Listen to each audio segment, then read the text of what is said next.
A University of Cincinnati student claims the school waited too long to address her fears after she reported being raped. The case is now part of a federal investigation. I-Team Chief Investigator Craig Cheatham is live from campus with the story that you will see only on 9 on Your Side. Craig. Tanya, a UC student says she was sexually assaulted in this neighborhood near campus. Not only did she want to share her story, she wanted to be identified. But we are not identifying the man she accused because he's not charged.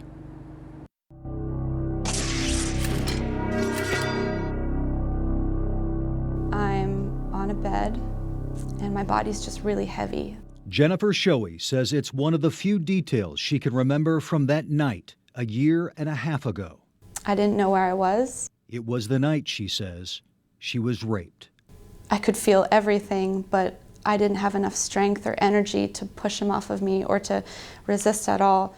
Schoewe, then a 20-year-old UC student, says she was with a 19-year-old male student she had met hours earlier at a party.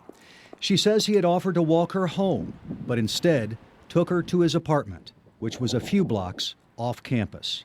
I remember closing my eyes again and just wishing that I actually was asleep and praying that I was actually asleep and this is just a nightmare. In a University of Cincinnati police report obtained by the I-Team, witnesses described Schoewe as extremely intoxicated and confused at the party. The student she accused of assaulting her said they were both drunk and that Schoewe willingly went to his apartment and they had consensual sex. This is the story about what happened next and how it may change the way the University of Cincinnati responds to students like Jennifer, students who say they were raped. Jennifer Schoewe reported the allegation to the UC Title IX office on August 25, 2015, 2 days after it happened. Title IX offices are obligated under federal law to investigate reports of sexual violence promptly and effectively and to take immediate action to address its effects, even if there is no criminal investigation. But Schoewe says UC did not follow those mandates in her case. She says she expressed that to a high-ranking university administrator. We begged her, hey, is there anything you can do to get him out of here?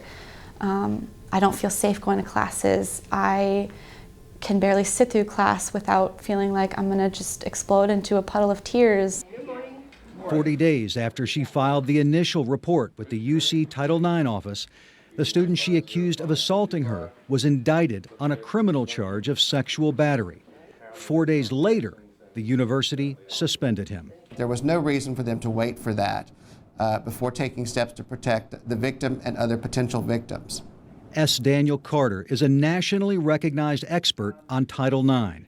At our request, he reviewed records of Jennifer Schoewe's case. I believe it's a potential violation of Title IX that the interim sanctions and protective measures were not implemented sooner. In March 2016, 7 months after she filed her report, the evidence was heard by the UC Administrative Review Committee. The accused student was found responsible for violating the university policy statement on sex offenses, and the university dismissed him. Overall, I think the investigation was handled correctly by the university. There are some concerns about overall how long it took to resolve the matter, over 200 days, when the Department of Education recommends about 60. The student who was dismissed insists that he wasn't given a fair opportunity to confront his accuser and tell his story. The university denied his appeal. The criminal case was dismissed, and those records were expunged. He's been totally exonerated.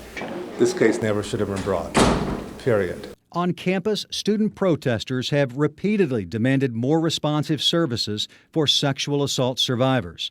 UC administrators say the university has increased funding for victim support and investigations, including the recent hiring of 4 new staff members for the Title IX office. But Schoewe says it's not nearly enough. She filed a complaint with the Department of Education's Office for Civil Rights, which is now investigating the UC Title IX program. It's not easy. A program that she says failed her when she needed it most.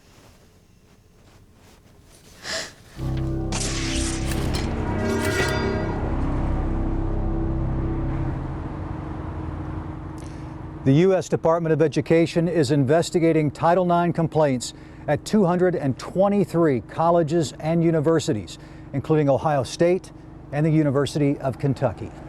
Tanya?